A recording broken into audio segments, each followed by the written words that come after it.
네, 안녕하세요. 앞에 소개받은 송명섭이고요. 저는 사회복지학과를 전공을 하다가 이제 중간에 실습기관에서 실습을 하던 과정 중에 현장에서 어려운 일들이 너무 많은데 그게 제도권, 정책적인 문제들이 정말 많았었어요. 그래서 그거에 대해서 문제의식을 가지고 어떻게 하면 이걸 우리가 해결해 볼 수 있을까를 고민을 하다가 시작을 하게 됐었고요.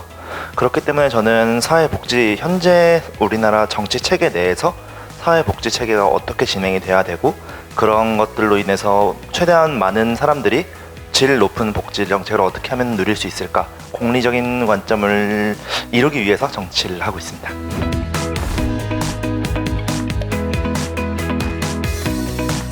네, 저는 당연한 세상을 만들고 싶어요.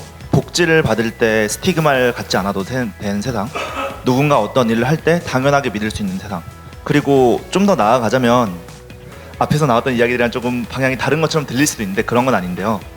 정치인이 정치를 할 때 우리가 믿을 수 있는 세상, 믿을 수 있는 정치인들이 정치를 할 수 있는 세상, 마치 우리가 의사가 약을 줄 때 의심하지 않아도 되는 것처럼, 진료를 할 때 의심하지 않아도 되는 세상처럼 궁극적으로 우리가 나아가야 되는 세상은 그런 세상이 아닐까, 그런 세상을 꿈꾸고 있습니다.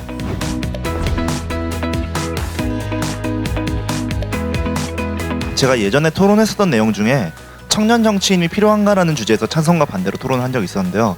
그때 반대 측에서 필요하지 않다라고 한쪽에서 주장했던 내용이 뭐냐면요.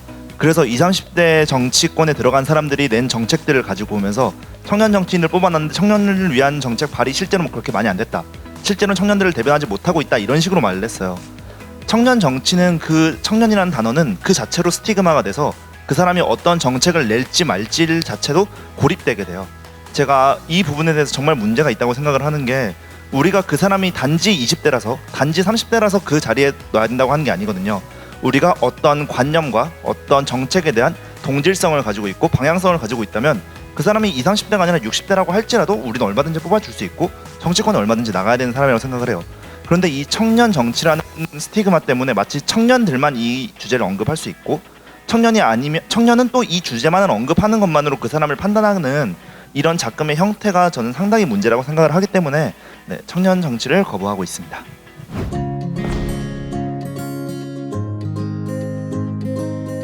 현재 정치권에서 지금 진행되고 있는 상당수의 복지들은 수혜의 복지들이에요. 어려운 사람들, 힘든 사람들에게 복지를 주자라는 어떤 좀 전근대적인 복지 사상에서 시작된 게 아직도 끊어지지 않아요. 나쁜 건 아닙니다. 힘든 사람들 도와주는 건 당연히 중요하죠. 그리고 복지에서 해야 되는 일들 중 하나입니다. 더 이상 그런 수준의 복지에서 끝나서는 안 된다고 생각을 해요. 복지는 모든 사람을 위한 것이어야 되고, 그것은 곧 기회가 돼야 될 것이고, 그것을 얼마나 효율적으로 돌리는지의 문제인 거지, 그것이 가난한 사람에게 주어지는 것이 복지다라는 프레임이 더 이상 우리 사회에서 이어져서는 안 된다라고 생각을 합니다. 그래서 이런 부분들을 많이 고치고 싶습니다.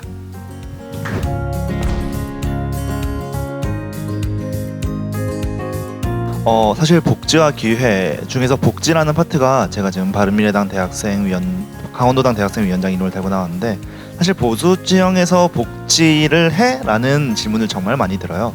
그리고 실제로 전공 수업을 들으면서 왜 보수 정당을 들어갔어요? 복지를 하고 싶다고 하면서 라는 이야기도 정말 많이 들어요. 그런데 자꾸 앞에 주제를 제가 가져다 쓰는 것 같은데, 4차 산업혁명 그렇게 오래 남지 않았습니다. 현재 자본주의 시장 무너질 가능성도 상당히 높다고 예측이 되고요. 그런 상황에서 우리 국가가 국민들을 위해서 어떤 정책을 내놔야 되는지는 진보 보수의 문제가 아니라고 생각을 해요. 그 부분에 대해서는 보수가 사실 진보보다 더 먼저 나아서서 이렇게 세상이 변할 건데 이걸 어떻게 바꿔야 된다, 아니면 우리가 어떻게 대비해야 된다라는 이야기는 오히려 보수가 더 많이 연구하고 더 많이 앞서 나가서 이야기를 해야 되는 부분이라고 생각을 합니다. 물론 그 과정 중에 보수를 가치를 가지고 있는 사람, 진보의 가치를 가지고 있는 사람, 그리고 그 둘 다 안에 어떤 이념의 가치를 가지고 계신 분들 모두의 이야기를 듣는 것 또한 당연히 어떤 그런 걸 다 떠나서 정치인으로서 당연한 일이라고 생각을 하고요. 그런 의미에서 저는 복지, 그리고 기회, 결과의 평등을 전 주장하진 않습니다. 하지만 누구나 시작선에서 기회의 평등은 가져야 된다고 생각을 해요. 그런 의미에서 복지와 기회에 대한 이야기를 전 저쪽에서 하고 싶고요. 40초 정도 남았으니까 제가 말씀드리고 싶은 내용이 있는데, 제가 얼마 전에 토론 동아리에서 그 보편복지, 그냥 기본소득에 대한 이야기를 했었어요. 그런데 저는 오히려 찬성에 앉아 있었고 상당히 진보적인 친구가 반대에 앉아 있었는데 마르크스가 현대 동유럽 복지를 봐도 그건 보수적인 정치다라고 이야기를 했을 거라는 이야기가 전공식에 나온 적이 있습니다. 그 친구는 60만 원, 그때 우리 토의 논제가 120만 원이었는데 120만 원은 부족하다, 300만 원 줘야 된다고 주장을 했었어요. 다양한 복지와 다양한 생각들이 여러 곳에서 나올 수 있어요. 저는 그런 이야기를 저 테이블에서 나눠보고 싶고요. 네, 많은 분들 참석 부탁드리겠습니다. 감사합니다.